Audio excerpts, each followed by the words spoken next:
Welcome to the Health Starts from Mouth channel. I'm just going to get right into the series, and what we're going to be talking about is the way to add 30 years to your life, or what's taking away 30 years from most people's lives right now. And we're going to talk about that over the series of the next three or so videos. And the biggest problem right now in healthcare and really just in the US specifically, but this problem is far beyond our country. But it's the worst here, and that's why I want to address it and talk about it. It's bad when you got 2.5 times more spending here than any other country. Healthcare is about 20% of our whole nation's expenditure. That's one out of every $5. That's a lot of money to be spending on sickness because it's not like we're healthier than the other countries. We're ranked 69. It used to be 36, but now we're ranked 69 out of all the countries in the world. And we have the worst satisfaction out of any country. I mean, we spend more in this one country than the next, I think it's 8 or 9 countries combined after us. So clearly, there is a big issue with that. And we should look at or address what that issue is. So I could just give you the short bit of it, and I will give you a little bit that we do really want to make sure that we look at the water, the food that we're eating, and the habits. So it's not just as simple as detoxing, because some people say detox and they don't know what they're talking about. But we want to know what are the specific things that we need to detox from that are common in today's environment that just weren't as common, or things that we didn't have to worry about in our society, just even several decades ago.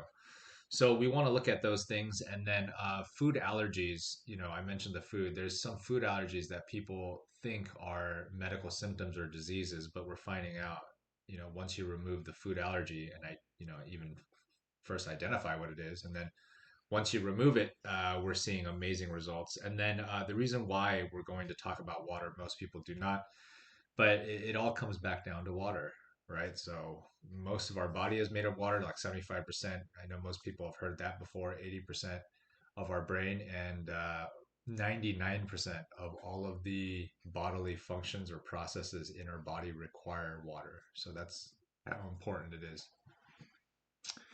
All right.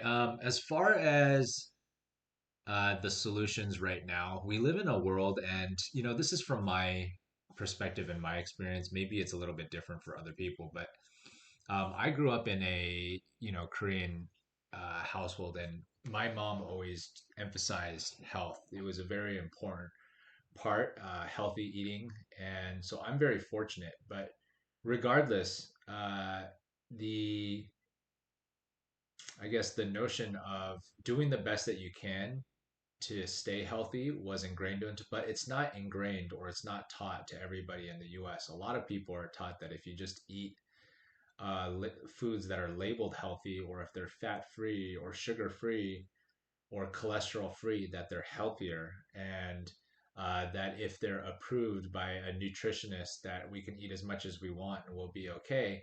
And they have no concept or no understanding of nutrition and optimal living. So I'm very fortunate in that, I grew up in a not just a household where they valued nutrition, but we did a lot of home cooking, and we understood the benefits of like probiotics, for example, which is now coming out to be one of the most talked about reasons for not just health, but brain development and immunity overall. So we'll get into that as well because it's all very important. But essentially, it doesn't make sense how the current healthcare system runs, because not just the numbers that I talked about, how we're spending more in this country than any other country, yet we're getting a worse result. It seems like more people, and not just the people I talk to on my channel, because I talk to people in on Facebook, on social media, and as I'm starting to make these videos now, I'm getting a lot more feedback, and it only confirms what I already knew, which is people do not trust healthcare. And there's a few people that do. They adamantly protect, and they even defend the use of chemicals or pharmaceutical medicines and their doctors. And I believe everybody has a right, and they should see and be able to choose their doctor and their protocol. But I think the biggest thing that people don't understand right now is that uh, 170 different kinds of medicine or different kinds of treatment were available before allopathic medicine. And let's just call it that. If you haven't heard that term before, this kind of medicine they want to tell us is new, and it's because we have advanced technology. But there's nothing really, you know, that new or novel about it.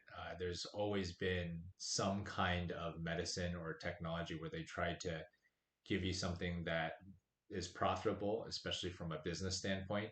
So there's nothing new about that. But allopathic medicine, what it is the pharmaceutical or surgery uh, style of medicine. And there's 170 other different kinds of methods and treatments out there. And the more you study and the more you learn about these, you find out not only were they more effective, because pharmaceutical medicine, all you have to do is be more than 60% effective, and 60% is just about as effective as a placebo, which is also the reason why a lot of pharmaceutical medicines are coming off the shelf, or they're getting lawsuits now, or you'll see they launch for a while and then they get pulled back, is exactly for that reason. They can prove that they're effective in a short time window, or in a controlled situation where they don't tell you, but they're controlling some of the variables. And of course they want to make the numbers look well, because they spend sometimes hundreds, tens of millions, if not hundreds of millions of dollars on this research. And so that sometimes they do whatever they can to get this drug out. But I don't want to digress too much, but to say that right now, a lot of the solutions that we have in our allopathic model or our conventional model of medicine only makes us more sick and is harming the patients, leaching the minerals out of the patients more than it is helping. So I know that to be true. I know a lot of people are also realizing that to be true. And it's not a matter of um, being scared to talk about it. I think that there's a lot of laws that we're told protect us as the patient, but I think that we're starting to realize they protect the corporations or the pharmaceutical companies that don't want people to really know the numbers or really know the statistics just behind how harmful or how you know lethal some of these treatments or chemicals are, right? Or these protocols that we use in hospitals daily. So I mentioned that to say that right now we live in a model where there's very little preventative, right? We have all these emergent, beautiful hospital systems, multi-million dollar facilities to treat disease, and heart disease, brain cancer, all these different kinds of cancers and diseases, but there's very little done to understand health. And I used to think that these two go hand in hand, and they do. They're two, flip sides to a coin. But just like one is heads and one is tails, and it's completely different, even though it's the same coin. In the same way, the study of disease and death is very different than health and life. And so that's what I'd like to introduce in this concept is how to go from this emergency healthcare where people go when they have sickness or disease, and eventually they rely on insurance to help them out of the situation, and doctors, as a last resort, to going and putting themselves in the driver's seat as a patient and as a person first.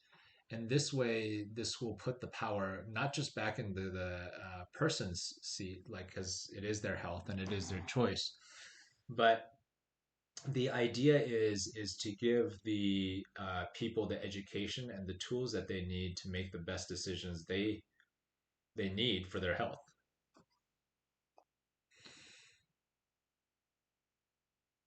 Okay, so as far as what are the solutions, right? So what can we do in this for-profit healthcare system where it seems like everywhere we go, people have solutions, but it's a half solution, or maybe it's for their profit, right? So who do we go to get help, or where do we go for information that we can really trust? And that's the whole point of this community these guides that I've created, and the center that we're in the process of.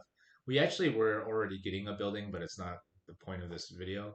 But we're in the process, right? So we're planning to actually open up a center, and it'll be the first oral health and wellness center that will help educate not just people, and we're educating doctors, we're educating dentists, but it's to end the dental and medical segregation that we have here, because I believe that's one of the biggest reasons and problems we have such a poor result, why we're spending so much money, 2.5 times more than any other country per person, yet we're getting a worse result, right? Like the worst satisfaction in rank 69 just is unacceptable, especially for a country like the US. So the solution is very simple. It's to have a health plan, and everybody knows what a retirement plan, an educational plan, a financial plan.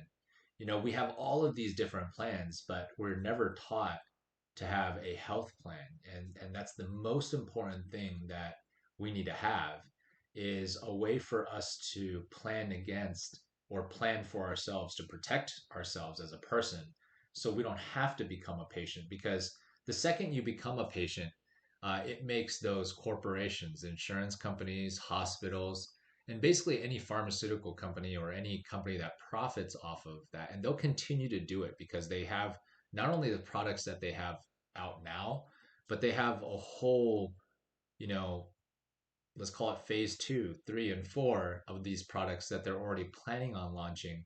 And it all depends on one thing. So instead of us blaming, dentists, or blaming insurance and blaming the healthcare system, talking about some kind of crazy conspiracy. And I've seen the videos. I don't know if everybody has, but if you've watching this video, I'm sure if you've been on YouTube or any social media, you've probably seen the videos. But that's not what this is about. This is about how to consciously, clearly, and confidently navigate the healthcare system in a way that we get results for us as people, and it's a win-win for everybody. That's the biggest part, right? Because when you use medical insurance the right way and you're able to pay the dentist, or where you're able to pay for your dental care that is also medical, which we'll get into. I know that sounds confusing now, but that word dental is never a good enough reason or excuse to not cover the medical needs of your mouth. And everybody's so trained on, what doesn't work or what won't pay, but we're not trained or coached or educated, really. We're not sat down and taught how we can use our money and how we can be smart about our health, right? And so that's what we'll get into without getting it, without beating that over the head. And so that's what we'll see in the series. We're going to be going over more about how to do the health plan, what it even means, why it's so important. And then we'll talk about other solutions as well, like healthy hydration, exactly how important the water is. Most people don't know. Like, you want to avoid alkaline water and most bottled waters that we think that were healthy for us.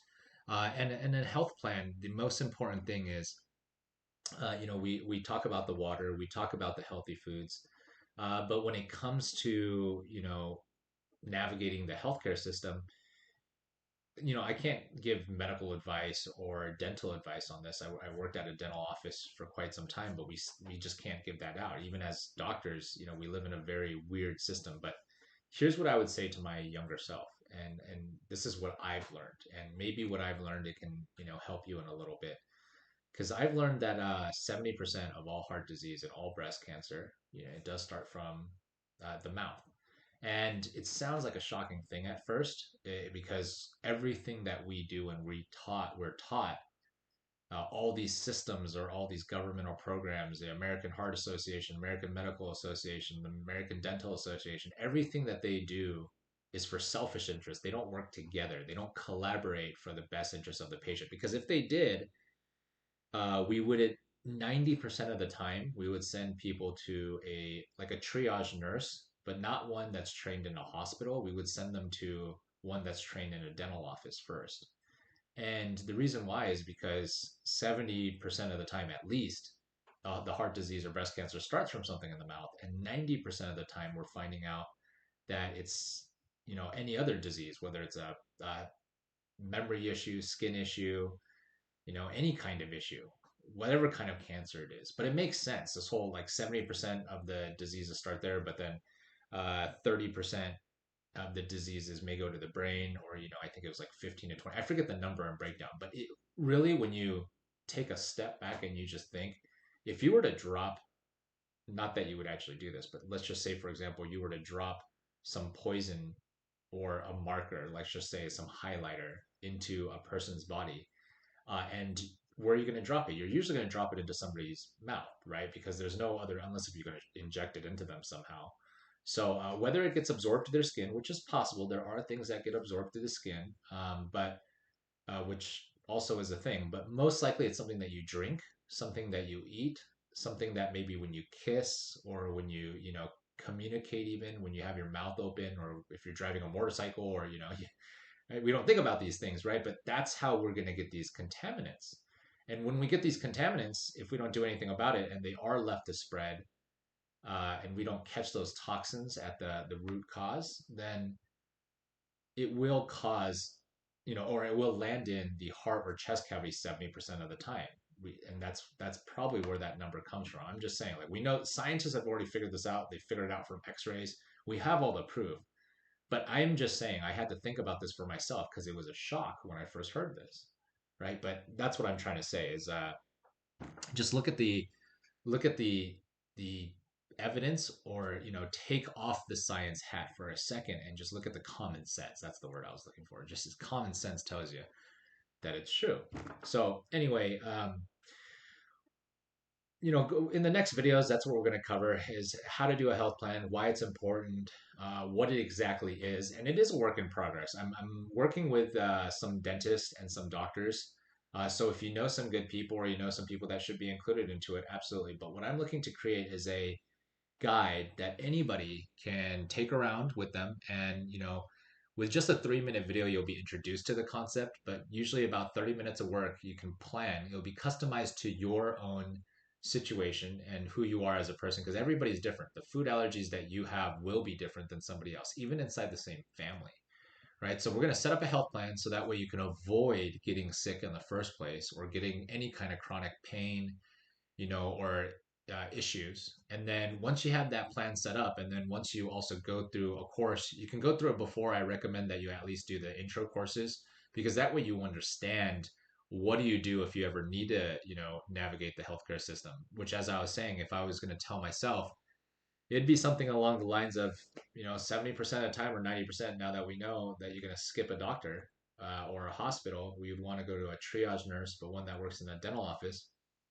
And after we understand our situation by talking to, not a dentist, like not the owner that wants to make money, or sell you treatment, of whatever procedures they offer there.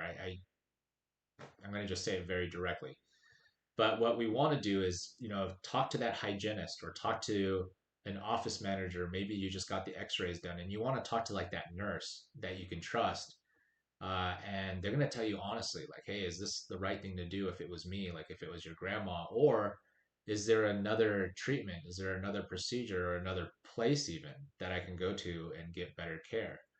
And that's exactly what we're talking about, is having that system. So if you have any feedback, or you have any questions, of course, not just about this video, but about the concepts that I've talked about. I know I kind of opened up a can of worms in the health sense, but we're going to be talking about exactly the numbers. We'll talk about the evidence, and I'll share a little bit more about my stories of working with dentists and helping patients.